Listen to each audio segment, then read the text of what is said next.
I was only 10 years old then, living in Sunnyvale, California. Sunnyvale was a small town where everyone seemed to know each other. Our house was a small cottage, surrounded by a green lawn, with a little garden at the back where my mom grew flowers and vegetables. Morning bird song and the smell of barbecue in the evening. These were the most beautiful parts of my life. But back then, I didn't realize how special this simple life really was.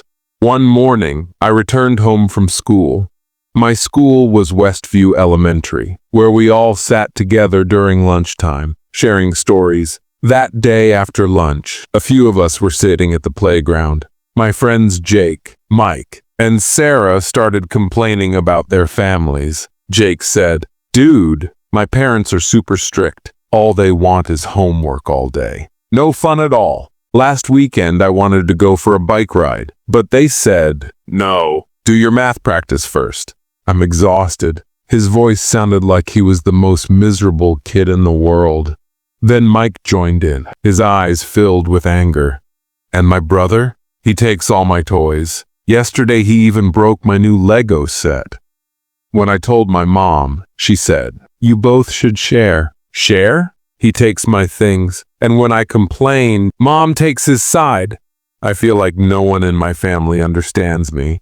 Hearing Mike made my heart ache. He was my closest friend, and seeing him in pain made my eyes fill with tears, but I stayed silent. Sarah wiped her eyes and said, "Mine is even worse. No one listens to me at home. I never get what I want. Last month I wanted a new dress for a birthday party, but my mom said, no, it's not necessary. I feel so alone, like I don't even have a family." Her voice trembled as she covered her eyes. We all sat there silently. Other kids were playing around the playground, but between us there was a heavy silence. I listened quietly. A strange feeling grew inside me. My life felt completely different. None of these things happened in my home. My mom, Emily, always made my favorite pancakes for breakfast. My dad, John, took us out to play baseball every evening. My little sister, Lily, was my best friend.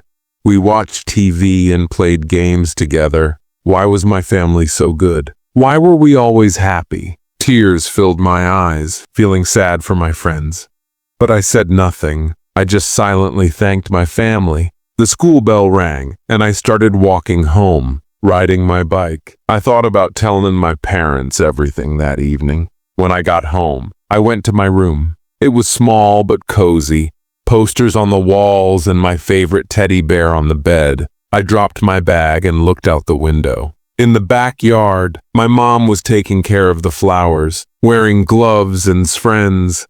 I thought about how hard she worked for us, being a homemaker all day without ever complaining. My dad came home tired from work, but always hugged us first. Lily came home from school and started playing with me. Was this really special, or was everyone like this? Evening came. We all sat at the dining table. Dinner was grilled chicken, salad, and apple pie, my favorite. The table was round so we could see each other's faces. The lights were soft, and gentle music played on the radio. I sat with my plate, but my mind was restless. My fork trembled in my hand. Suddenly, I couldn't stay silent anymore. "Mom, today at school my friends were talking about problems at their homes. Jake said his parents are too strict. Mike said he fights a lot with his brother. And Sarah said no one listens to her. But I feel like we're the happiest family in the world. Why is that? Mom, are we special? Mom."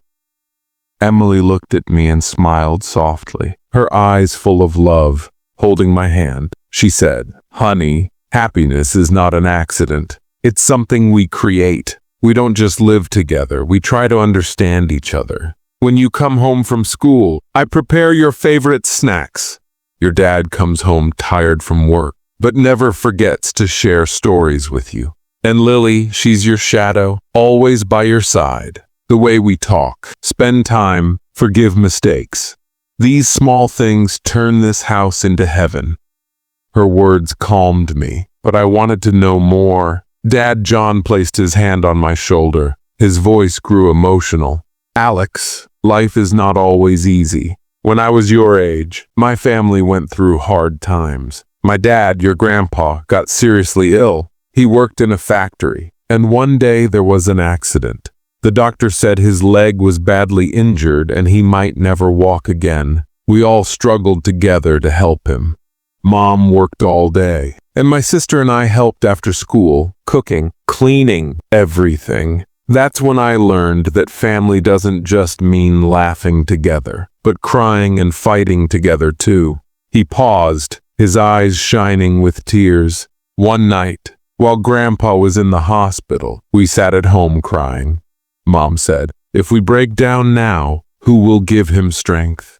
That night, we held hands and prayed. The next day, Grandpa started improving. Life brings storms, exam pressure, fights with friends, sometimes loss. But as long as you have a strong family behind you, one that believes in you, loves you, teaches you to stand up again, you will never be alone. We are always here for you. Son, my heart felt full. I realized how lucky I was. Then my 7-year-old sister Lily jumped up from her chair, touching my cheek. She said, "Brother, when you go out to play, I win games for you. And when you study, I stay quiet so you can focus. Because you're my best friend. Remember last month when I got sick? You stayed with me all night, telling stories to make me laugh. I was scared, but your words took my fear away. You're my hero. Brother." Tears rolled down my eyes. I hugged her and kissed her cheek. At that moment, I realized family isn't just living under one roof. It's a safe place, where mistakes aren't mocked but helped to learn from, where dreams aren't made smaller but given space, where you're accepted as you are, even with your weaknesses. That night, I wrote in my diary, my hands shaking, "My family is my strength. When the world tries to defeat me, inside these four walls I will always win. Because here, I'm not just loved, I'm taught how to be a good person. I'm never alone, because my family is always with me in laughter, tears, and fights." Now I'll tell you another emotional story from my life, my grandfather's story. Grandpa was a strong man who fought in World War II. After returning, he started a small grocery business. But when I was young, he was diagnosed with cancer. Doctors said he had only a few months left. Our family came together and stayed by his side.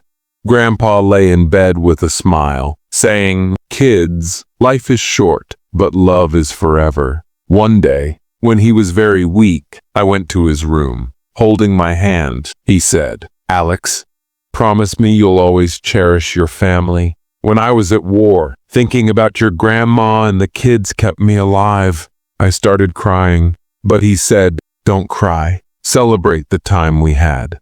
That night, he passed away.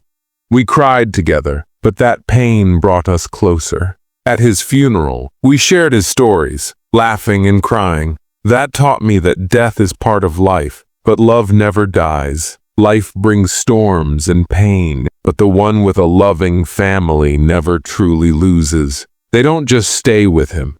They become his wings and his light.